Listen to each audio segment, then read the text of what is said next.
Hey everyone, today we're going to be looking at and assembling the motion kit from Eracing-Labs. This is their Mega 4U, not the Plus. So this one only has 4 ports, so it's limited to 4. It can be upgraded if you get a different controller, but I only wanted 4 anyways. It is going on this rig here. I'll have to slide it out and assemble it. I've got to widen the legs out away from it so everything will fit, but other than that, should be a fairly straightforward process. All the electronics are going to go in here, and this poor thing's getting a makeover too this weekend, actually. Uh, my other computer is having motherboard issues, so I threw my 4090 in this thing temporarily. It's my old server. I think it's only saving grace right now as it's got 128 gigs of RAM, but it's on a Ryzen 5 and it's struggling, so that's getting a Ryzen 9 this weekend along with new case and liquid cooling, and that's going to be my main sim rig computer. Don't mind the fan. That's temporary. But anyway, we'll get right into it. We're going to start by assembling the actuators. I already did one to see how they go together, and we're just going to chug along. All right, first thing we're going to do is put the motor on the actuators. We got to take the 4 screws out. We have to take this off, the coupler, and if you can't get it off like me, just use a screwdriver. It'll come off. Only thing really with this is to note which way your wires need to go because of your clamps. If this is going to be on the, let's call it your driver's side, and you want your wires going forward, you're going to want to position it with the motors going ahead. So just make note of that, and I'm going to assemble all 4 of these and show them to you, and I'll be right back. So I have all 4 built. I got my left side here, driver's side, passenger side. Note the wire direction compared to the mounting. I'm going to go ahead and get this out of here and get it over to where I'm working on this and move the box so I can lift this up. So I'm going to have to somehow elevate this so I can put this on without any trouble, and we're going to see how we're going to do that. Okay, we are going to get the actuators installed. Tips and tricks, because I already put this one on and took it back off. So I put it on, mounted it from the bottom, slid this down, realized, hey, these aren't tight. How am I supposed to tighten it? Doesn't work. I don't have a spare piece of this. So I just measured, added like a 1/2 millimeter, tightened it down. I'm going to throw them on there. Other thing, the spring nuts provided, they're this style with the little springs so you can slide them in even though your stuff is already assembled. The track racer depth in here is not enough to slide this in. I tried for like 10 minutes, ended up just taking the front plate off and sliding them in. So something to think about if you're building a rig, maybe leave a couple things off of it so you don't have to disassemble to reassemble. I'm actually going to have to do the same back here, which is really unfortunate because it kind of holds the whole thing together. So I'm going to have to do some stuff there to make it work, but something to think about.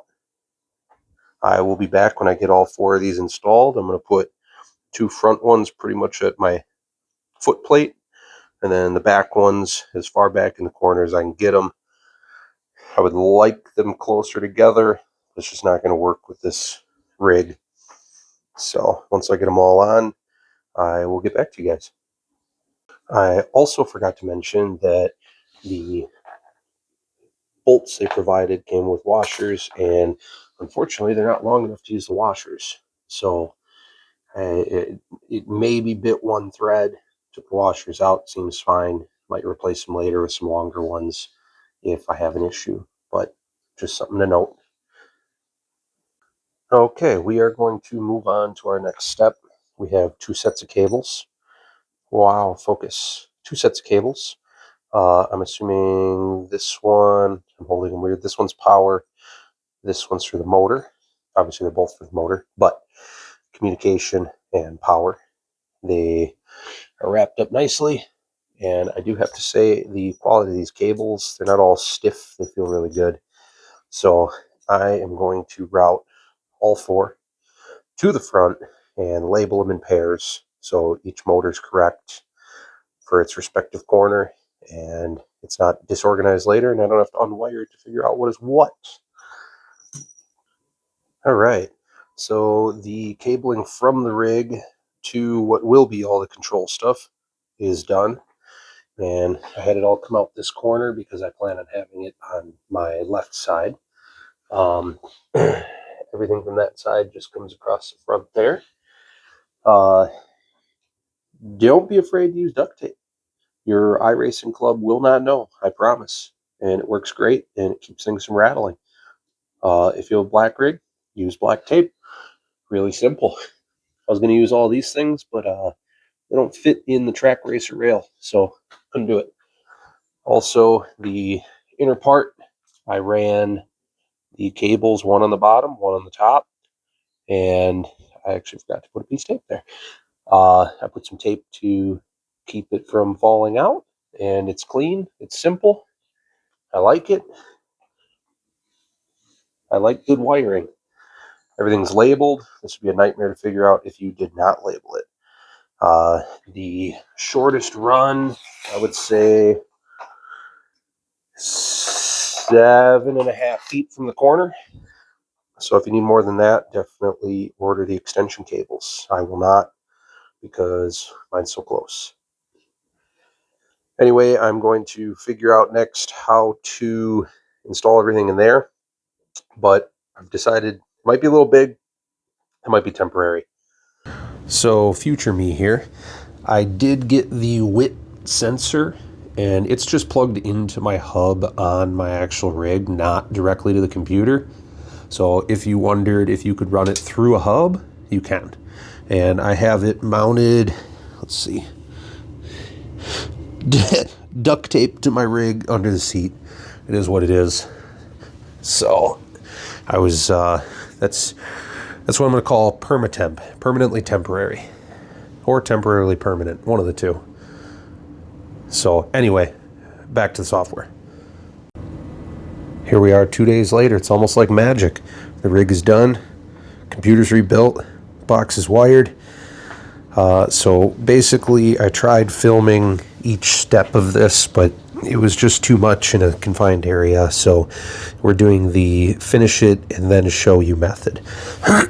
So we have the main power in through their power strip. We have the control box and we have each respective driver.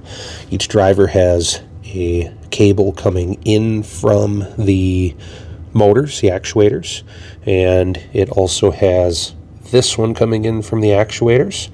Let me get to the side here and show you. So if we pop that open, each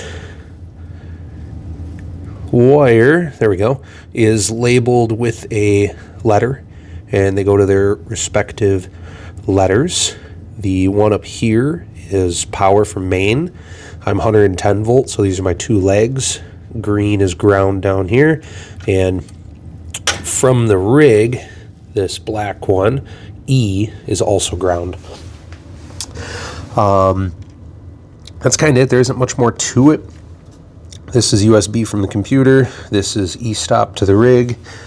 Other than that, it's that's pretty much it. We're gonna hop in the rig and show you it moving and get the setup done. I already have it set up, so I'm gonna kind of show you around. It'll kind of walk you through a auto setup, but let's hop in there. I'm gonna show you what I got and we'll go from there. All right, guys, so here we are in Simhub. This is my software of choice. I pay for it. I tried SRS and did not like it. It felt really jumpy and I don't know, just didn't like it. So I'm going to show you guys how to set up Simhub. Right now mine's working, so right here, configure your platform. And mine looks a little different than what you're going to get, but you'll end up on this screen and you can actually come in here for the Eracing-Labs and pick which version you bought. I have the Mega 4U. I do not have the AMC controller. I'm not going to pick it. I'm going to show you what settings it will do, because it will delete all my stuff. So once you go through the setup on there, it's going to have you do a couple different parameters. So you'll see here rig dimensions. So this is the length between the front and back actuator, and then same goes for the back. These are mine. You will have different measurements. The actuator size is the travel, which Eracing-Labs, I think both of their kits are 150 except for the mini. Everything else I kind of left the same. Seat height, I measured from the floor with it all the way down, measured to like just the bottom of my seat, and that's what I had. This, I'm actually not 100% sure what measurement they wanted. It just, I don't know, it doesn't quite make sense to me.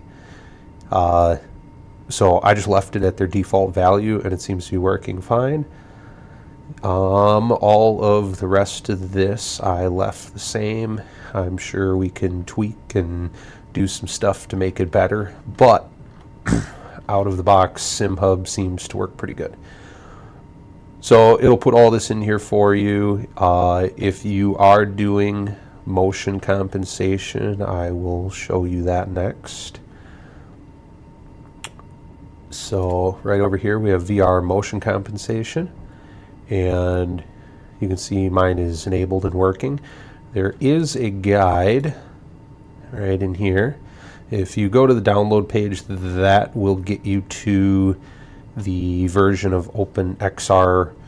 It's like a OpenXR overlay. I don't know, it's kind of goofy how they set this up, but if you download that, it'll get you the motion compensation version of OpenXR. And I couldn't get it to work for the longest time, and I couldn't figure out why.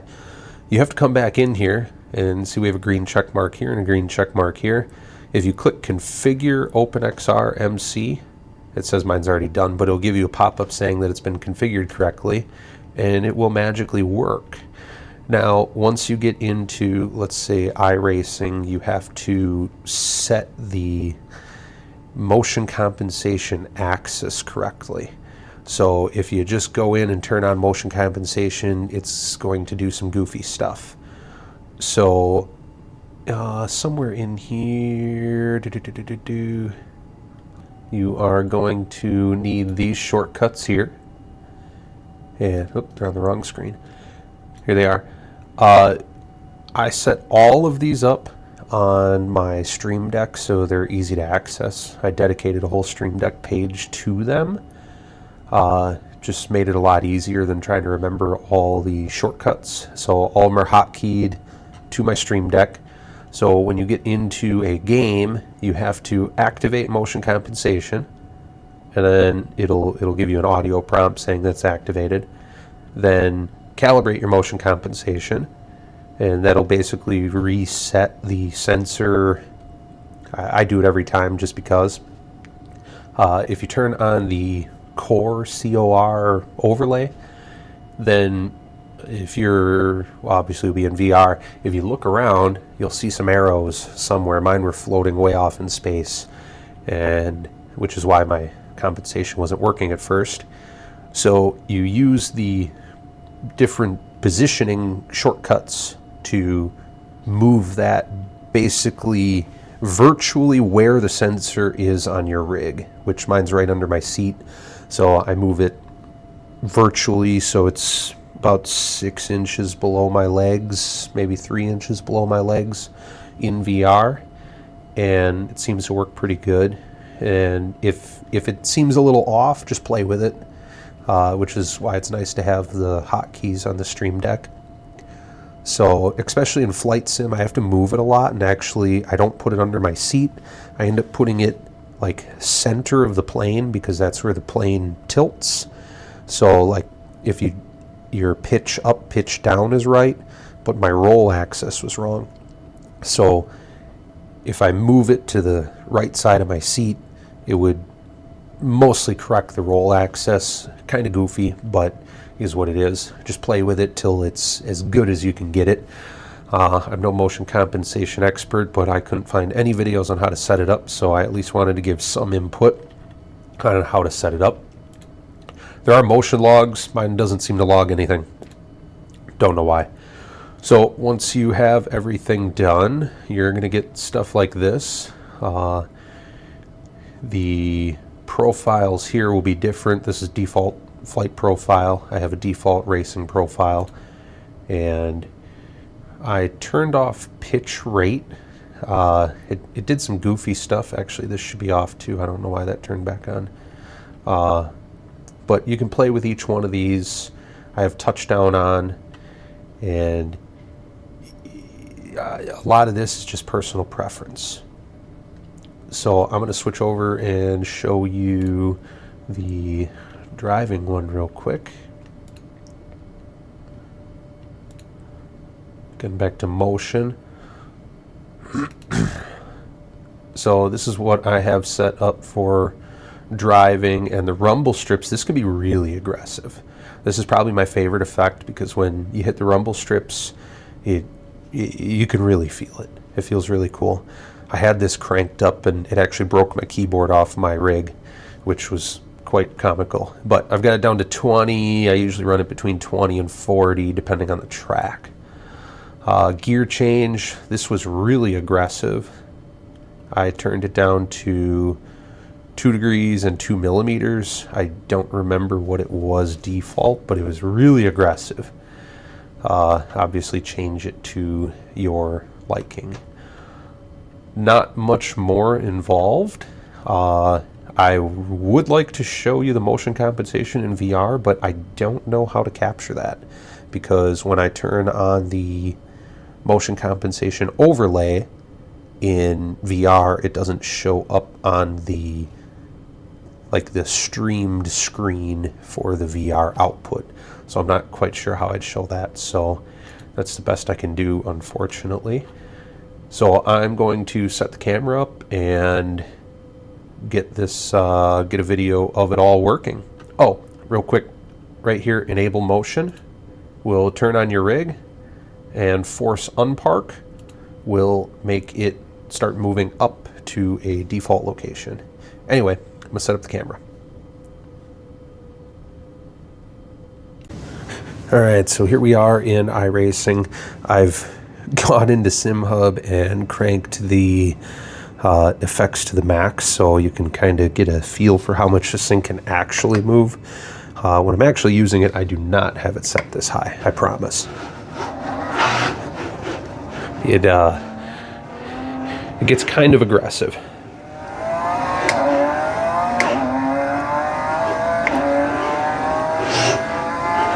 It throws you around quite a bit.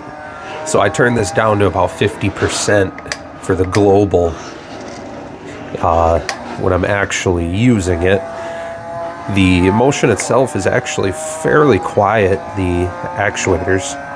I don't really have any complaints about that. So, give you braking there, throttle, some gear shifts, full brakes, throttle. It's way too much movement. Now in flight, I actually have the motion set to the max because it's more gradual and you really like the motion of it going all the way back and forward and rolling to the side, but very unnecessary for racing. So yeah, if you guys want more videos of the rig, maybe a little rig tour, everything that's on it and whatnot, let me know. Hope you guys enjoy your motion kits as much as I do. See you guys later.